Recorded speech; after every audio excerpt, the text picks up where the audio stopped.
Greetings and welcome back to NeverRage.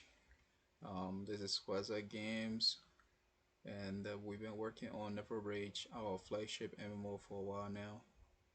And due to certain circumstances, we took a break, and now we are back working on the various classes.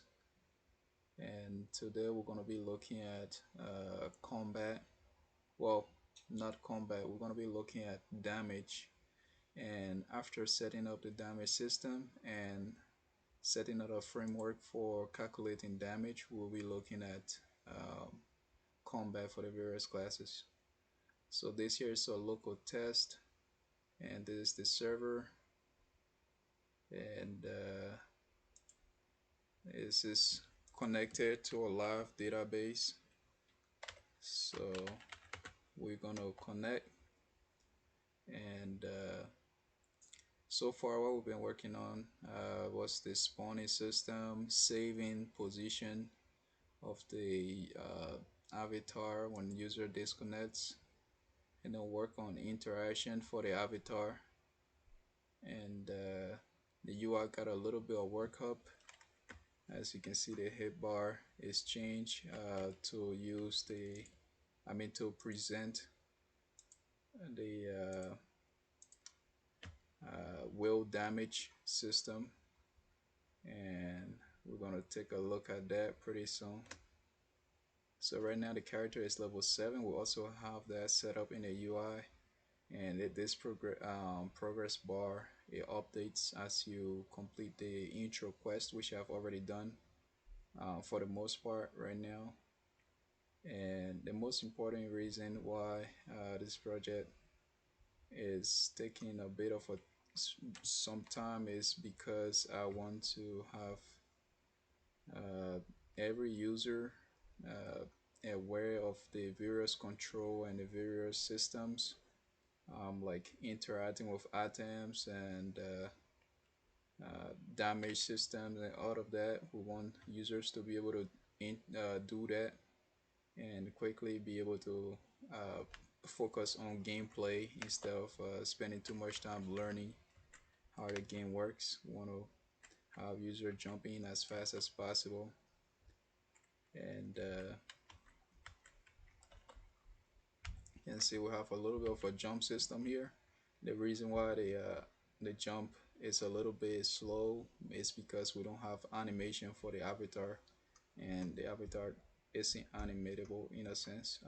We can't really animate the avatar, but it's all gonna be synced with the net code, as you can see right now. So when you click spacebar, it oops, okay, I was gonna show you guys the damage system, but that's the damage system right there.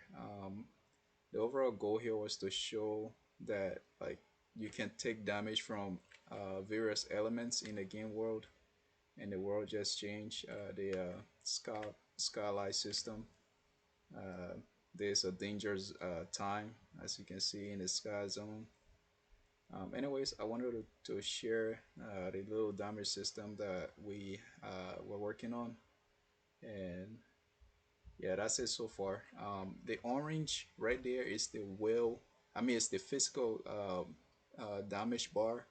Below that is actually another bar that updates with the physical damage bar, and then below that is the willpower bar, and that willpower is only damageable by true damage. Basically, true damage is a damage that actually affects the avatar itself, how much power it has, the willpower for the avatar. And as you can see here, you can control this character and so far and so forth, right? This is like the overall connection between the user and this character and this avatar is being influenced by the willpower of the avatar. And based on this system, once you have your character, right, if your character takes physical damage, the your avatar, you will still be able to move and do stuff and move around and whatnot. Your character can lose limbs and whatnot, Um, this a system that is very in depth in the sense that unless the willpower for the character is depleted all the way, the character actually uh, the avatar doesn't reset, like it doesn't get weakened and it doesn't stop. You can still control the avatar in a sense. That's what I mean. And so let's go here. So just to prove a point of the bars, the physical damage bar, it always replenishes. It will always replenish.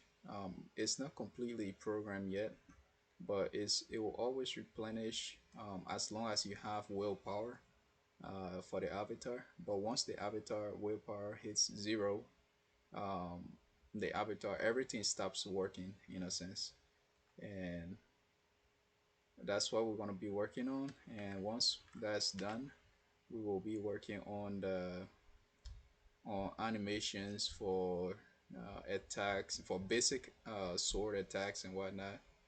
The animation are there, but we're just gonna start programming it into the game itself, adding it to the character and whatnot. So thanks for watching. And right now, excuse me, right now I can show you guys the physical damage. It will always replenish to like full, as you can see there. But the overall system, how it's supposed to be done is that once the bar below that, like the red bar, there's gonna be a red bar. Once it hits zero, um, you shouldn't be able to, like the character should reset, like respawn. That's what I call it in the games, right? Your character will stop moving and doing stuff, and you won't be able to control it until either somebody resurrects you or you respawn to the nearest altar, like this. And again, this altar system is supposed to be able to heal you or hurt you. Um, I'm actually explaining the intro. This is something that the players are supposed to read through as part of the intro quest and whatnot. So I feel like I'm ruining it right now. So that's how it is. And as usual, if your character goes out of bound, you will always be reset. We can always break that once you hit the expected level. Like right now, right, you get resets because we noticed that our testers they were having fun, but they also pointed out the flaw in the system. So yeah, that's that. So if you ever feel stuck behind the gates or whatever, you can always just exit. And if your level meets the requirement, you'll get reset back here and things like that. So thanks for watching. This is a lot of work, but we hope you guys can be patient with us as we try to develop this. We are going slowly but surely, and pretty soon we will allow users to be able to enter the game world, complete the quest, and then move over to the next zone. There's a The next zone is actually on this side of the map.